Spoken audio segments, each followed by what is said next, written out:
hell did I get myself into? Ghost Nappa!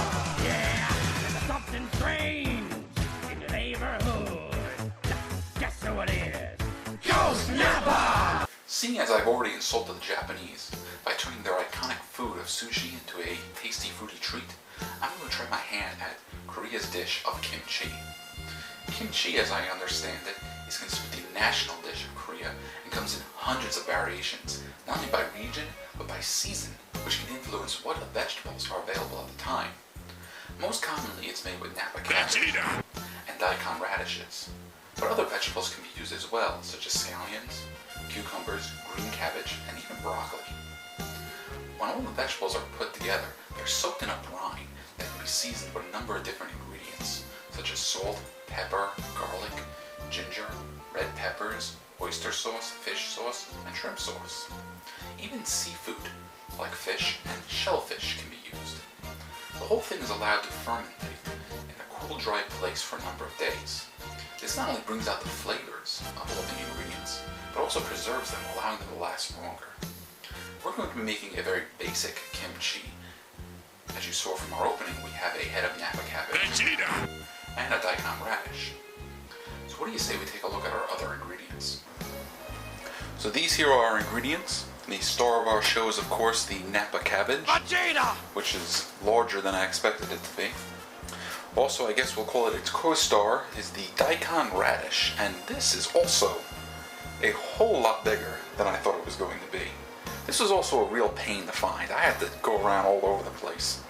And even as large as this one is, this is one of the smaller ones that I bought while I found it. We have ourselves a few green onions over here, and we got ourselves some ginger. We're going to end up mincing this up. We also have some salt that we're going to make a brine with for the cabbage, a little bit of sugar, some minced garlic, and thinking about it, since I got minced garlic, I should have probably got some minced ginger just to save myself time. Now, here are the more interesting ingredients. Over here we have is some fish sauce, which I found that fairly easily, but the recipe I found was called Korean red pepper powder, and somehow I found red curry paste. So I'm not doing it exactly the way it should be done, but hey, that's part of the fun of experimenting. So let's get to work putting our ingredients together.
We're done.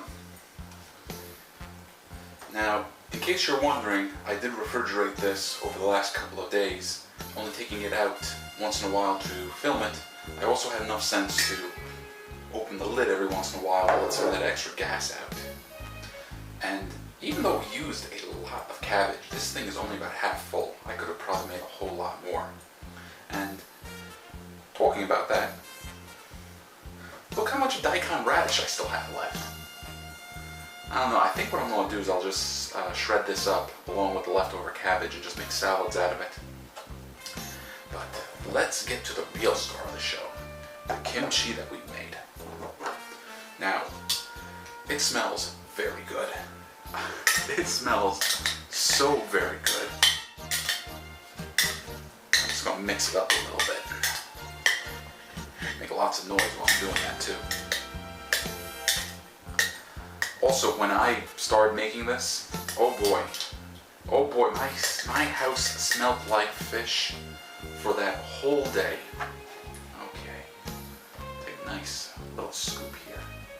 A little bean in there. Before you end up popping out.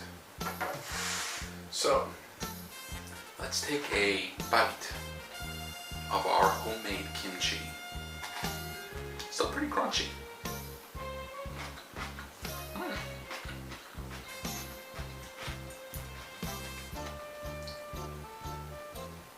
Okay.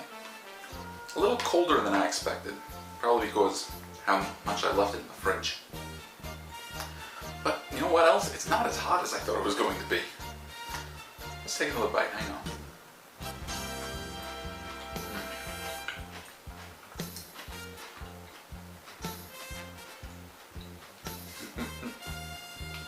Wow, it's like each time I bite into it, it tastes a little different. The first bite was very savory, very salty, with a little bit of sourness. Now this one was a bit more bitter, and then the ginger taste really kicked in hard. I expected this to be more along the lines of pickles, but no, this is its own thing. It's actually, I really like it actually.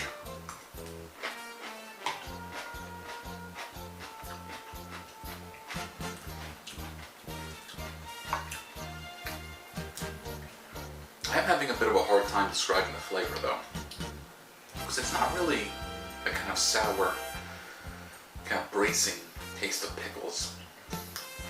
And it does have a bit of a fishy flavor to it, but it's not overpowering at all.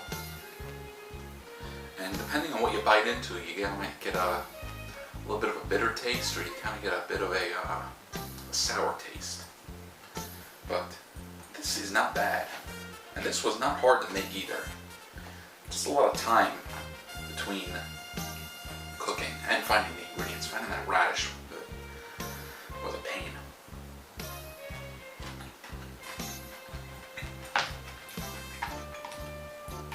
But all in all, this is pretty good. And I imagine it tastes even better if you get the right ingredients. That pepper powder that I was supposed to use. And you can add a lot of stuff to this. One thing is shrimp. You're supposed to add shrimp to this. But I just wanted to go straight vegetables. But you can probably add a couple of different meats to this to add to the flavor as well.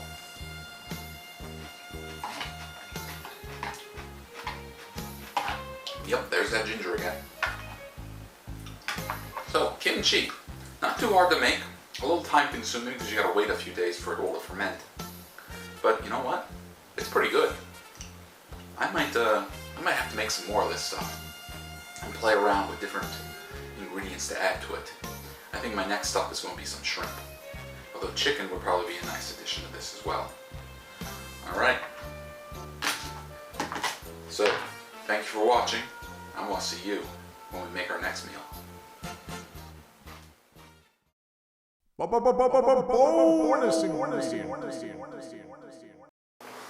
Did you think we were done? No, not yet.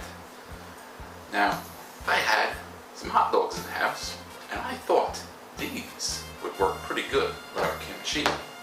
So I'm going to try that out. Now, I dug in deep to get at some of the smaller strips of kimchi that was at the bottom. Now, the franks I have here are actually cheddar stuffed jalapeno franks. So they're hot as is. And I think this is going to kind of turn out similar to how we use, say, sauerkraut or coleslaw on a hot dog. Alright, wish me luck.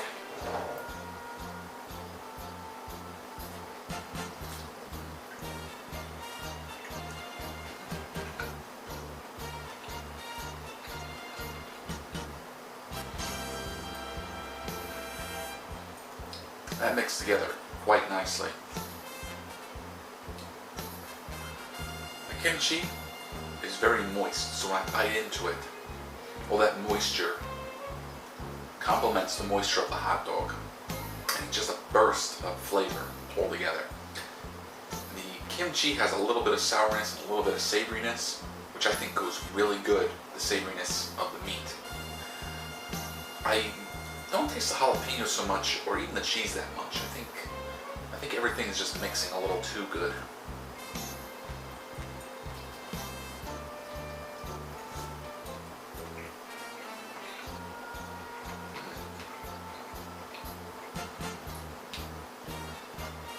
Yeah, this was a nice choice. Everything seems to be complementing itself real well. The bread, I think, is helping things out a bit, because that absorbs some of the moisture, so it doesn't feel like a soggy mess in my mouth. But this is really good. They're not kidding when they say this stuff complements. So yeah, try this with different meats. But I know, put it on spare ribs, put it in a salad, try mixing it up with some chicken. Of course, since it's made with fish sauce, try putting it on your fish. Shellfish is probably good, because it already says to mix it with things like, say, shrimp. So I wonder how this would work with crab. Maybe I'll have to try that one day. But this was good. So, again, thanks for watching. I'll see you later.